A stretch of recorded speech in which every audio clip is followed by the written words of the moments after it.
এই বন্ধুরা, ও বন্ধুরা, ইন্নাল্লাহা মা'আস সাবিরিন। এই সাংবাদিক ভাইয়েরা পেশাগত দায়িত্ব পালন করছে, এই সুযোগ দিতে হবে, এই সুযোগ দিতে হবে এবং সবরের ফল আল্লাহ আপনাদেরকে দান করবেন। অতএব চুপ করে শুনতে থাকেন, যতটুকু পারেন মন ভরে দেখতে থাকেন। হ্যাঁ, বলছিলাম যে এইভাবে জাতির উপর তাণ্ডব চালানো হয়েছিল। এক এক করে আমাদের 11 জন শীর্ষ নেতাকে দুনিয়া থেকে বিদায় করা হয়েছে। হ্যাঁ, বিভিন্ন দলের উপরেই এই নিষ্পেষণ নির্যাতন হয়েছে, কিন্তু বাংলাদেশ জামাতে ইসলামী ছাড়া আর কেউ বলতে পারবেন না যে তাদের নেতাদেরকে তাদের বুক থেকে কেড়ে নেওয়া হয়েছে।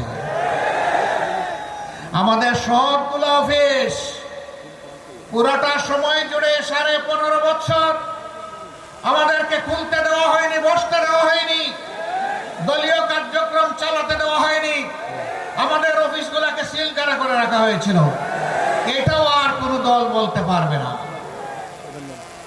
আমাদের নেতৃবৃন্দের বাড়িঘরে বুলডোজার চালিয়ে বাড়িঘরকে ভেঙে তছনছ করে দেওয়া হয়েছে। এটাও অন্য কোনো দলের ক্ষেত্রে ঘটে নাই।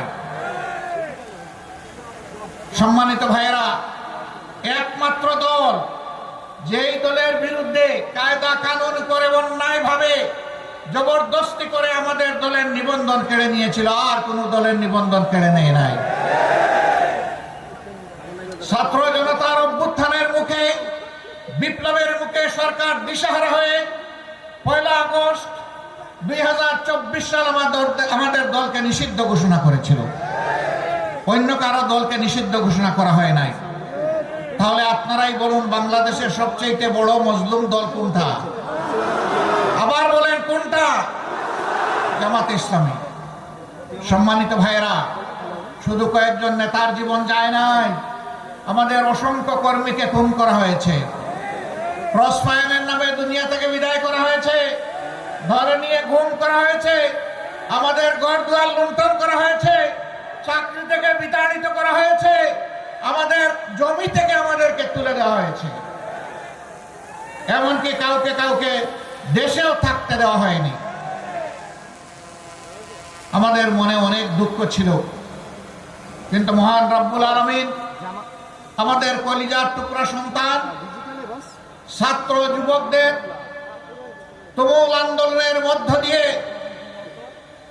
আপামর জনগণের সহযোগিতায় আল্লাহ তাআলা ফ্যাসিবাদকে দুনিয়া থেকে বিদায় করেছেন, বাংলাদেশ থেকে বিদায় করেছেন।